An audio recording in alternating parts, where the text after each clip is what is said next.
Julian Marcus stood at the edge of the old cemetery, her heart racing. The chilling winds of Baltimore, Maryland, whipped through the tombstones, making the shadows dance.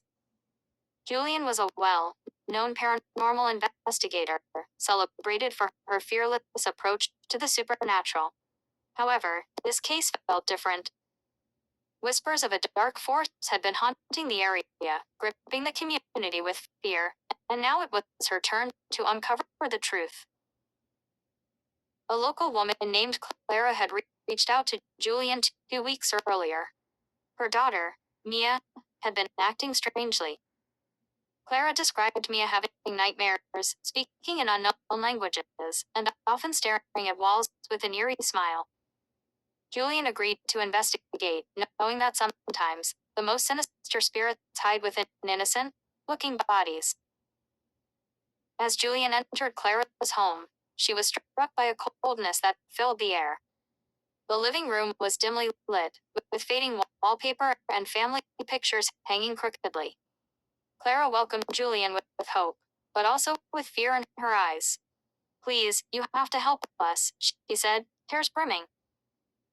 Julian nodded, her past experiences flooding her mind. "I will do my best. Can you tell me more about Mia?" Clara took a deep breath. "It started a month ago.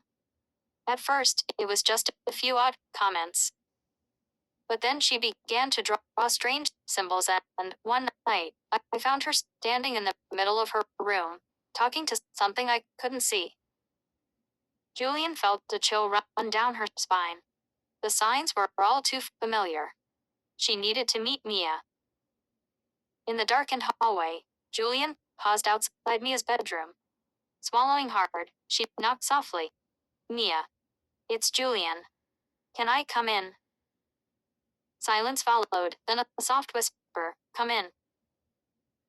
As Julian stepped inside, she found Mia sitting on the floor, surrounded by crumpled papers and colored pencils.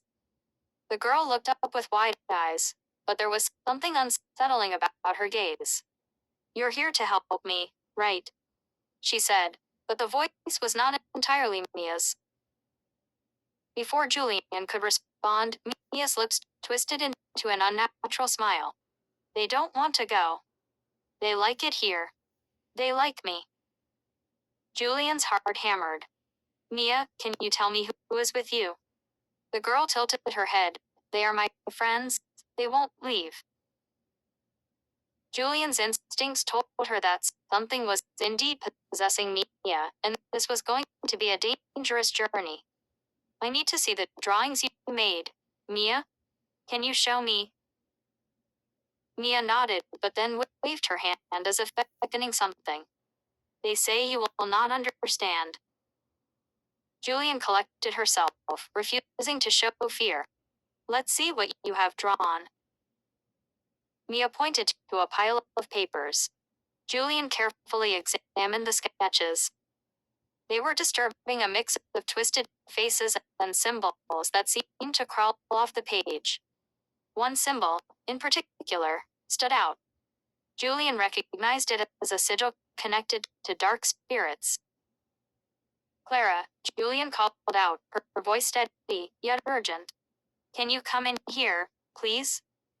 Once Clara entered, Julian asked questions about any unusual occurrences. "Has anyone else had contact with Mia? Any visitors?" Clara hesitated. "Well, there was a neighbor, Mr. Green. He's quite old and always seems to know things about the past." Intrigued, Julian decided to visit Mr. Green, believing he might hold the key to understanding the dark force surrounding Mia. After talking to Clara, she learned he often wandered around the cemetery and seemed to have an odd connection to the place. At the cemetery, Julian found Mr. Green sitting on a bench, feeding the birds. His sharp eyes lit up as Julian approached. She introduced herself and inquired about Mia. His expression turned serious. "The girl is in danger. Spirits are restless, and they latch onto the weak. It is not just a possession, it is a warning." What do you mean? Julian asked, her heart pounding. There was a tragedy years ago, he explained. A child was lost here, and the spirits of that day were never at peace. They want revenge. Julian realized they were facing something ancient and cruel. What do we do? The spirits can serve a purpose, but you must perform an exorcism, he replied. You have to confront the force directly. That night, Julian gathered the needed items for the exorcism, candles, salt, and a protective charm. She returned to Clara's house, her resolve firm but her heart heavy. Mia, are you ready? She asked, feeling the atmosphere grow heavier as she entered the room again.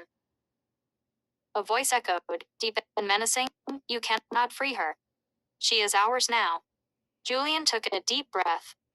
I have come to help you find peace. You cannot keep Mia. With the first chant, the air crackled with energy. Shadows stirred and twisted, swirling like a storm. Mia's body went rigid, her eyes wide with fear. Julian pressed on, determined to reclaim the girl's spirit. The room filled with cold air, and a booming voice shouted, Leave us? Julian chanted louder, the sound roaring in her ears. She felt the darkness pushing back, but she would not give up. Drawing on every ounce of strength, she shouted, By the light, I command you to leave. The shadows writhed violently. With one final first, sudden silence fell. Mia collapsed to the floor, breathing heavily, the darkness lifting. Mia. Julian whispered, rushing to her side, relieved to see recognition flicker in her eyes. Mia nodded, trembling but free.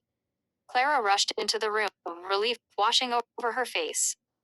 They embraced, tears of joy streaming down Clara's cheeks.